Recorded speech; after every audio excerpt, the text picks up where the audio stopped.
We have read all about the risk factors or the predisposing factors of overdosage.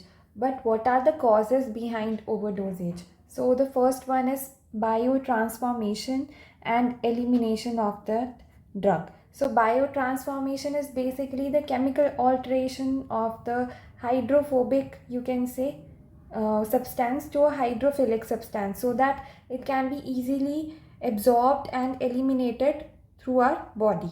So there are basically two types of local anesthetic drugs, that is ester and the amide form, right?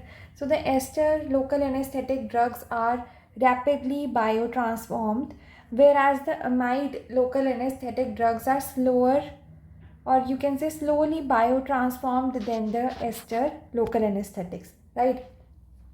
So ester and local anesthetics are basically transformed into PABA, that is para-aminobenzoic acid, via a enzyme, by an enzyme that is known as plasma pseudocholine esterase, right?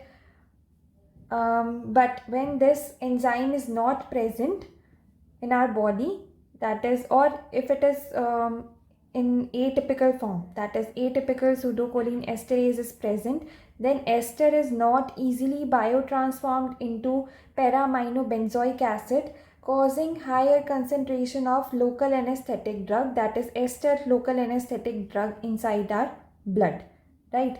So the blood levels of local anesthetic would be increased and chances of overdosage would be increased.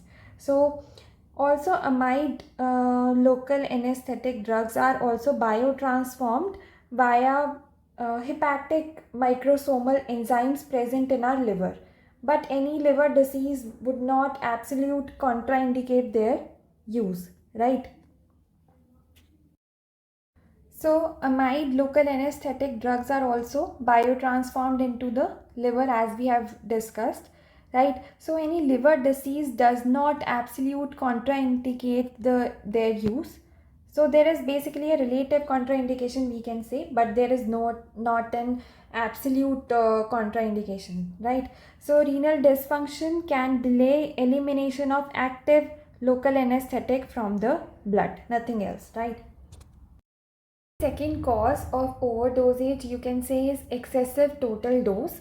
So there is a factor that is known as MRD, that we have read earlier also, that is maximum recommended doses, right? Maximum recommended dose of parenterally administered drugs are basically dependent on number of factors. So the number one is patient's age, as we know that both the spectrums, both the that is very elderly patients and very younger patients are at higher risk of getting overdose reactions, and patient's physical status and patient's weight, these are the factors which are considered important to decide whether there is a higher risk of overdose reaction or not. The next cause of getting overdosage is rapid absorption into the circulation, right? So there are vasoconstrictors which are considered to be an integral component of all the local anesthetics, which basically increase the both the depth and the duration of anesthesia, right? Anesthesia, right? And therefore would reduce the systemic toxicity of most local anesthetics by delaying their absorption inside the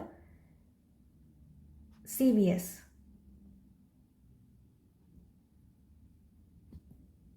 right? Now the absorption of topical anesthetics should also be considered. So absorption of topical anesthetics into the circulation is rapid, right? Due to, as they are easily absorbed through our mucous membrane basically, right?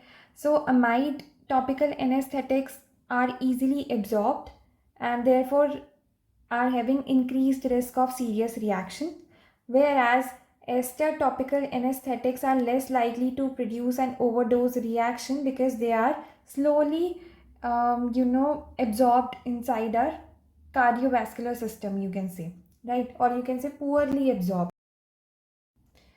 Now, benzocaine is an ester local anesthetic, right? So, which is very poorly absorbed into the CVS. But cases of methemoglobinemia are reported, right, due to overdosage of benzocaine. So, this point you should remember. Now, the next cause of producing overdosage reaction is intravascular injections, right? So, there are increased risk of giving intravascular injections while administering nerve blocks, right? Basically, inferior alveolar nerve block and the mental or incisive nerve block, these are more likely of producing overdosage reaction or overdose reaction because of our wrong technique, basically, right? So intravenous and intraarterial injections or administration are having potential to produce overdose reaction, basically, right? So while giving nerve blocks, right, nerve blocks, needle should be no smaller than 25 gauge be used, right? Aspiration should be done in at least two planes, right? Firstly, you have to inject it inside our nerve, right? Then aspirate, then rotate the needle about 45-degree angle and then re-aspirate, right? So the chances or risk of overdose reaction are decreased, basically.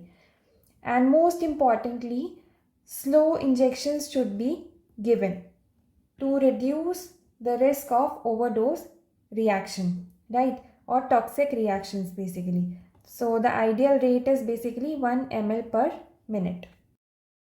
So if we consider this as the needle and this as the blood vessel, right? So while accidentally, if we have administered the needle inside the blood vessel, what happens? Aspiration is sometimes negative also. That is known as false negative. Why this happens? Because negative pressure pulls the vessel wall. So this is the vessel wall, basically, against the bevel. This is the bevel of the needle, right? Against the bevel of the needle. Therefore, no blood enters into the syringe. But if we rotate this syringe, or you can say the needle, at a 45-degree angle and try to re-aspirate, then a positive aspiration is seen. That's why it is very important to rotate the needle and aspirate at least twice at two different planes, right? Now, the clinical manifestation of overdose or toxic reactions. So, in mild to moderate cases, the signs and symptoms are as follows. The signs of overdose reaction would be like talkativeness, excitability, slurred speech, euphoria, nystagmus, sweating, vomiting, disorientation, elevated BP, heart rate, and respiratory rate. So, these are the and many other clinical manifestations or many other signs can be seen the while there are mild to moderate overdose, right? Basically. And the symptoms are like the patient would say lightheadedness, dizziness, chakkar aa rahe hain, numbness, nervousness, metallic taste, and visual disturbances. So these are the signs and symptoms due to mild to moderate overdose, right? There is moderate to high overdose levels, then tonic-clonic seizure activity, generalized CNS depression, decreased BP, heart rate, and respiratory rate are seen, and these are the signs and symptoms, and it is very serious, right? Now, the management of this systemic complication, that is overdose or toxic reaction.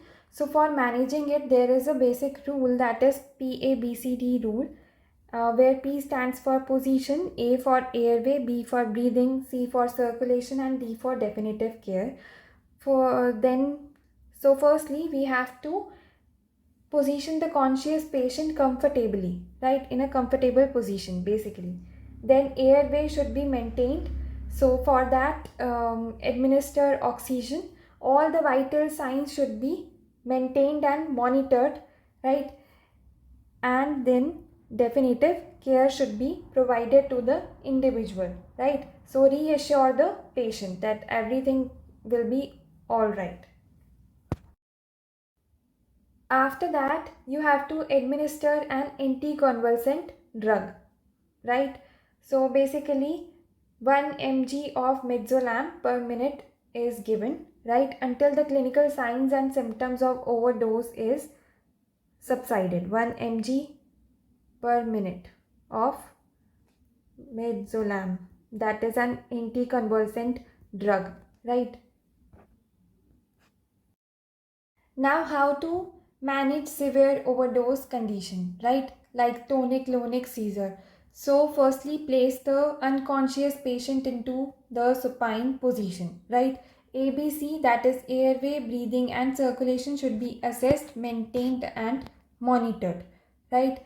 Elevate the patient's feet slightly in supine position only, right?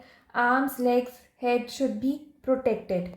Then loosen the clothing. The tie clothing such as tie, collars, belts should be removed, right? And the headrest should also be removed, right? Then emergency medical assistance should be there. Then administer the anticonvulsants, that is 1 mg per minute midazolam should be administered, right?